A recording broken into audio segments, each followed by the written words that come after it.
Hola a todos, ¿cómo están? Mi nombre es Lesma, espero se encuentren muy bien. Yo como siempre muy contenta de que puedan estar un día más aquí conmigo y muy agradecida de que me estén viendo donde quiera que se encuentren. El día de hoy vamos a hablar del caso de Sally Ann. Acompáñenme a ver todos los detalles.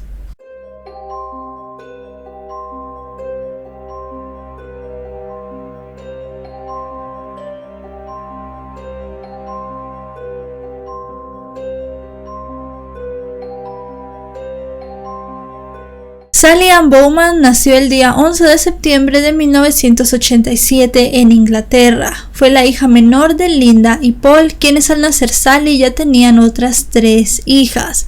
Luego del nacimiento de la pequeña, la pareja terminó separándose y las chicas terminaron creciendo con su madre, pero a su vez tenían una muy buena relación con su padre. A Sally siempre le interesó el mundo del espectáculo desde muy pequeña. Le gustaba cantar, bailar y también se interesó por el modelaje. Llegó a ser aceptada en una academia de artes escénicas muy importante en Londres. A esta academia han asistido grandes artistas de nuestra época como Adele y Tom Holland. Allí le dijeron a Sally que tenía mucho potencial y que tendría una muy buena carrera. En el año 2005, a sus 18 años, Sally llegó a firmar un contrato con una muy importante agencia de modelos y con esto también llegó a aparecer en varias campañas publicitarias y también en algunas revistas. Como Sally había firmado un contrato de una cantidad monetaria bastante buena, ella se pudo independizar. Habían pasado solo unos días desde su cumpleaños número 18 cuando el 24 de septiembre de 2005 su hermana mayor Nicole la invitó a una fiesta. Sally y sus hermanas se llevaban bastantes años, pero ellas tenían una muy buena relación y también Sally conocía a todos los amigos de sus hermanas. Ella aceptó rápidamente. Se sabe que un grupo de aproximadamente 10 personas estuvieron en un bar hasta las 2 de la mañana ya del día 25 de septiembre de ese 2005. A esa hora todos decidieron irse a su casa. Sally pensó que lo mejor que podía hacer era irse a la casa de su hermana Nicole. Para esto ellas pidieron un taxi que llegaron a compartir con otras amigas. Llegaron al acuerdo con el taxista que las pasaría dejando a cada una a su casa y al final pagaría la última en el trayecto y luego ya ellas se arreglarían para el pago. El taxista no tuvo problema con esto y las chicas emprendieron su viaje de manera normal. Fue cuando ya estaban cerca de la casa de Nicole que hubo un incidente.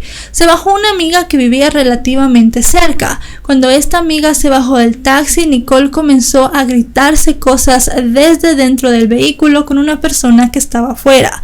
Esta discusión pasó a ser física cuando Nicole, la hermana de Sally, salió del automóvil y comenzó a pegarse con esta persona desconocida. El taxista se fue dejando solas a las chicas. Al final los vecinos llamaron a la policía, quienes se terminaron llevando a la hermana de Sally y a esta persona con quien se había peleado. En ese momento Sally se vio sola en medio de la calle y no sabía qué hacer. Estaba, como les dije, relativamente cerca de la casa de su hermana Nicole, pero no tenía llaves para entrar. Tampoco tenía dinero para pagar otro taxi, así que decidió llamar a su exnovio, un chico llamado Louis Proston, también de 18 años. Louis y Sally tenían una relación de idas y venidas, peleaban mucho y en ese momento ya tenían 2 semanas de estar separados, pero ella no quería llamar a sus padres ni tampoco a ninguna de sus otras hermanas porque no quería meterse ella en problemas ni meter a Nicole en más problemas de los que ya tenía. Louis le dijo que estaba bien, que él la llevaría a su casa, pero que tenía que caminar un poco más al centro ya que él no conocía bien la zona donde Sally estaba. Sally comenzó a caminar y a las 2:20 de la mañana Louis la recogió. Se puede ver en una cámara mientras ella está esperando al chico. Esta sería la última imagen que se tiene con vida de Sally. Ese mismo día 25, pero a las 6:30 de la mañana, uno de los vecinos de la joven se despertó. Cuando salió a su jardín se dio cuenta que de enfrente de la casa de Sally en el basurero se asomaban por la parte de abajo 2 piernas. El vecino llegó a creer que alguien había dejado tirado allí un maniquí y se acercó para ver, pero mientras Mientras más se acercaba, más se daba cuenta que esas piernas no eran de un maniquí, sino de un ser humano. Cuando se acercó todavía más, se dio cuenta que era Sally la que estaba tirada en medio de un gran charco de sangre. Sus piernas se asomaban por debajo del basurero, pero su cuerpo estaba en la banqueta. Así que alguien la había tratado de meter debajo de este lugar, pero no lo había podido, así que había dejado la mitad de su cuerpo debajo del basurero y la otra mitad fuera. Llamaron rápidamente a la policía. Cuando la policía llegó, la lograron identificar y se dieron cuenta que faltaban varias cosas. La joven estaba desnuda de la cintura para abajo, hacía falta su chaqueta, sus zapatos, su bolso y su teléfono celular. Sally había sido asesinada a solamente 10 metros de la entrada de su casa. El examen forense determinó que Sally había muerto de desangramiento. Le habían propinado 7 puñaladas en el cuello y en el abdomen. También se comprobó que la joven había sido violada. Aquí hay una discrepancia o algo en lo que los forenses no lograron ponerse de acuerdo. Y es que para muchos la agresión sexual, la violación se dio antes de la muerte y para algunos otros se dio después de la muerte, cuando Sally ya no estaba con vida. Así que eso no se pudo determinar al 100%. Eso sí, la hipótesis que más se manejó fue que la agresión sexual se dio ya cuando Sally estaba sin vida. La policía tenía que empezar a interrogar a todas las personas que había a su alrededor. En el cuerpo de Sally había varias mordidas y de estas mordidas se pudo recuperar material genético. Esta prueba de ADN sería muy importante más adelante en el caso. Amigas de Sally, amigas de Nicole, su hermana, dijeron que ella les había dicho a ellas que estaría con su exnovio Louis. Con todo esto y además la imagen de la cámara, Louis fue considerado el principal sospechoso, como en muchos de estos casos que la pareja o expareja sentimental es considerado el primer sospechoso en la investigación. Se apresó a Louis y se estuvo interrogándolo un total de 4 días. Él contó que a las 2:20 recogió a Sally, llegaron a su casa a las 2:30, pero él no se fue de ahí hasta las 4. Lo que sí llegó a decir es que él jamás llegó a entrar a la casa. Y es que cuando la policía revisó la casa, ahí no había señales ni de forcejeo ni de robo. Realmente Sally tampoco llegó a entrar a su casa, y este tipo de cosas, estos pequeños detalles, hacían que la policía sospechara mucho del muchacho. Él dijo que cuando él paró enfrente de la casa de Sally a las 2:30 más o menos, ellos comenzaron a hablar y esa plática se tornó en una discusión. Acababan de terminar, todavía había muchos sentimientos, la mayoría un tanto malos, así que esta discusión se extendió hasta las 4 de la mañana, que fue cuando Sally bajó del automóvil y él se fue. Él dijo que esta había sido la última vez que la había visto. Esto llegó a jugar en contra también de Louis, porque la hora de la muerte, según los forenses, había sido más o menos entre las 4 y las 4:20 de la mañana, así que todo daba para pensar que este chico, ya fuese por despecho, en un arranque de celos o en cualquier tipo de estas situaciones, le había quitado la vida a Sally. Lo que confirmaría esto serían las pruebas de ADN. Se tomó una muestra y unos días después llegó el resultado. No fue el que la policía esperaba. El resultado de la prueba de ADN para este muchacho resultó negativa y la policía tuvo que soltarlo porque no tenían ninguna otra pista, ya que en su automóvil y en su ropa no se encontraron ni signos de lucha ni restos de sangre. Esta prueba de ADN desechó a Louis como sospechoso y dejó a la policía sin ningún camino en el caso de Sally, pero también la misma prueba llegó a dar una concordancia con otro caso. 4 años atrás había ocurrido una violación en un área muy cercana a la casa de Sally. En esta ocasión la víctima había sobrevivido, pero no se tenía ningún sospechoso. La víctima había hecho un bosquejo de esta persona, pero no era un dibujo muy bueno y no se habían tenido pistas. Y si bien este ADN estaba en la base, realmente no había nadie registrado con esa prueba. prueba. Cuando todo esto sucedió, en ese momento en Inglaterra no era obligatorio que las personas al ser detenidas dieran una prueba de ADN. Solamente se les tomaban las huellas y el número de identificación, pero no tenían una base de datos fija que pudiera darles a ellos el acceso a que si alguna vez esta persona cometía otro delito, por medio de su ADN se le podía vincular. Así que tenían que esperar a tener a una persona específica para que esta prueba diera positivo. En ese momento se comenzó a impulsar en el país esta norma, vamos a decirlo así, y una semana después del asesinato de Sally, esto se hizo una obligación. Cualquier persona que fuese detenida tenía que dar una muestra de ADN para ser guardada en el banco de datos. Como la policía en los primeros días de la investigación no tenía cómo saber de quién era esta muestra, pidieron a todos los hombres que vivían cerca de la casa de Sally y cerca del lugar donde había ocurrido el primer ataque 4 años atrás, que fueran de manera voluntaria a hacerse una prueba de ADN. Obviamente ellos no esperaban que el agresor fuese y diera su ADN de una manera tan fácil, pero eso sí les ayudó a remover a muchas personas de su lista de sospechosos. Además también tenían la esperanza de que algún familiar cercano del sospechoso o de la persona, más bien dicho, que había hecho todo esto pudiera llegar, dar su prueba, y eso lanzaría una concordancia no al 100%, pero sí bastante similar, y yo ya podría más o menos ver por dónde investigar. Pero esta táctica no les llegó a ayudar en nada. Con el paso de las semanas no tenían ningún sospechoso ni tampoco sabían bien por dónde empezar. Fue una denuncia de una mujer la cual les ayudó a tener ya un camino un tanto más claro. Esta mujer dijo que el día de la muerte de Sally un hombre la había atacado. El ataque se había dado solamente a unos metros del lugar donde el cuerpo de Sally fue encontrado al frente de su casa. Esta mujer dijo que ella estaba hablando por teléfono más o menos a las 3:30 de la madrugada cuando un hombre pasó enfrente de ella. Le dijo "lo siento" y comenzó a pegarle. Este hombre se vio intimidado porque en ese momento venía un automóvil que puso las luces altas y le dieron en toda la cara. Se asustó y lo que hizo fue quitarle el bolso y además de eso el teléfono celular a esta mujer. Esta mujer y el conductor del automóvil que había asustado a este hombre, que resultaba ser un taxista, fueron a la policía a poner una denuncia.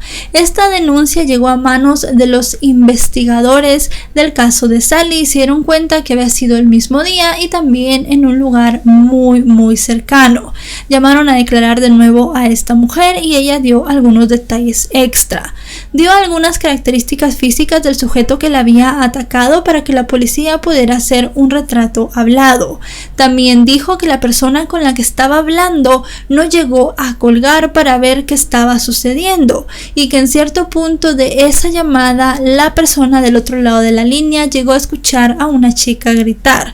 Por lo que se cree, esta persona que estaba del otro lado de la llamada llegó a escuchar a Sally. El retrato hablado del hombre fue lanzado en los medios y también se dio una recompensa para cualquier persona que diera información que pudiera ayudar a la policía a saber cuál era la identidad de este hombre. Pero de nuevo los meses fueron pasando y no se tenía ni una sola pista. Fue hasta en junio del año 2006 cuando un hombre llamado Mark Dixie fue arrestado por una pelea callejera. Mark Dixie tenía un amplio historial criminal con pequeños robos, peleas y algunos otros delitos menores. También llegaron a saber que el hombre había estado viviendo unos años en Australia, pero había sido deportado también por incurrir en varios delitos menores. Se le tomaron las huellas y una muestra de su material genético. Él fue soltado al día siguiente de su detención, ya que había sido una pelea callejera, pagó una pequeña fianza y se pudo ir a su casa. Fue 12 días después de que liberaran a Mark Dixie que la policía recibió una noticia. En la base de datos de ADN había una coincidencia. El ADN de Mark Dixie coincidía con los crímenes de Sally y también con la agresión sexual que se había dado unos años atrás. La policía había tenido detenido a este hombre y lo habían dejado ir porque el hecho de la actualización en la base de datos de ADN no era tan rápida en ese momento. Para cuando la policía se puso a buscar a Mark, él ya había huido a Ámsterdam. Él sabía que al tomar su ADN y compararlo con el ADN de la escena del crimen de Sally, iba a dar una coincidencia e iban a ir a arrestarlo, así que supieron que al día siguiente de que lo soltaron, él se fue del país. La policía inglesa lo estuvo buscando en Holanda durante meses, pero él estuvo muy bien escondido. Fue unos meses después que supieron que él había regresado a Inglaterra y que estaba trabajando como cocinero. En ese momento decidieron que era el momento ideal para arrestarlo. En el mes de septiembre del año 2006, mientras estaba en un receso de su trabajo como cocinero, Mark Dixie fue arrestado. Él llegó a declarar lo que supuestamente había pasado el día del asesinato de Sally. Él dijo que en efecto él la había violado, pero que no había sido él quien la había matado. Dijo que esa noche estaba muy ebrio, había ido con sus amigos a tomar, había tenido una pelea con su novia, así que había bebido muchas copas de más. Dijo que regresando a su casa se encontró con una chica tirada en la acera. Él supuestamente pensó que ella estaba intoxicada y procedió a violarla y dejarla allí tirada. Y luego de eso ya no supo más, pero dice que no se dio cuenta que Sally ya estaba sin vida. Una historia bastante inverosímil para la policía, más que todo porque Sally recibió muchas puñaladas y en el momento en el que supuestamente Mark tendría que haberla encontrado, ella tendría que haber estado en un charco de sangre. Es más, cuando la policía la encontraron en un charco de sangre que ya estaba seca, y toda esa sangre cuando él pasó tendría que haber estado allí fresca. Así que su historia realmente no tenía ni pies ni cabeza. Como Mark dijo que él no había asesinado a Sally, el motivo o cómo lo hizo nunca se llegó a saber. Solo hubo algunas suposiciones e hipótesis que la policía lanzó. Según cree la policía, Mark Dixie estuvo vigilando tanto a Sally como a Lewis cuando estaban discutiendo en el automóvil. Se dio cuenta que Sally salió y Lewis se fue bastante rápido y en ese momento decidió atacarla. Como salió en el informe forense, lo más seguro es que él la haya apuñalado primero y luego cometiera el abuso sexual. Luego de eso la dejó tirada allí. Si Mark no hubiese mordido a Sally, su material genético no hubiese quedado en su cuerpo y el caso seguramente jamás se hubiese resuelto porque a esas horas de la madrugada no había ningún testigo. Pero como les digo, Mark seguía diciendo durante todo el juicio, siguió diciendo que él no había matado a Sally Bowman. El juicio y la declaración de culpabilidad de Mark llegaron a estar un tanto en la cuerda floja, ya que no había un arma homicida para que la policía la comparara. En las cosas de Mark no se llegó a encontrar nada, pero solo el hecho de que él aceptara que sí había violado a Sally, que estuviera allí su ADN, creyeron que eran pruebas suficientes como para que un jurado lo declarara culpable.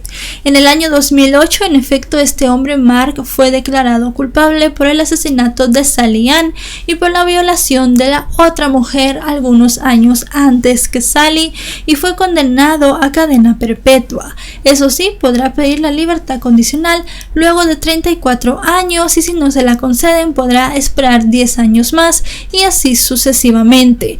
Pero con su registro criminal anterior y por el hecho de que hubo abuso sexual en todos los hechos que él había cometido por los que fue declarado culpable, se cree que obviamente nunca le darán la libertad condicional. Ahora la familia de Sally trata de rendirle tributo siempre y pensar en la carrera que ella podría haber tenido si este hombre no se hubiese cruzado en su vida. Y bueno, chicos y chicas, hasta aquí el video de hoy. Sally Ann seguramente habría sido una persona muy famosa porque a sus cortos 18 años ya tenía una carrera empezada, le auguraban un gran futuro y este hombre se cruzó en su camino. Si él no la hubiese mordido, no hubiesen encontrado el ADN y el ADN fue súper importante en este caso. no solamente porque les dio al culpable, también porque lo ligó a otro caso. Y si nos ponemos a pensar con mucho detalle, si no hubiese habido ADN, seguramente la persona que hubiera terminado pagando por este crimen hubiese sido Louis, el exnovio de 18 años de Sally. Era su expareja, había sido la última persona que la había visto, y además de eso en condiciones un tanto extrañas, porque estar peleando en la madrugada en un automóvil no es la escena que todo el mundo se imagina cuando tú vas a dejar a una persona a su casa. Pero estas cosas podrían haber hecho que la policía creyera que él era culpable y tal vez hubiese sido juzgado y hasta encontrado culpable y pasar muchos años en la cárcel.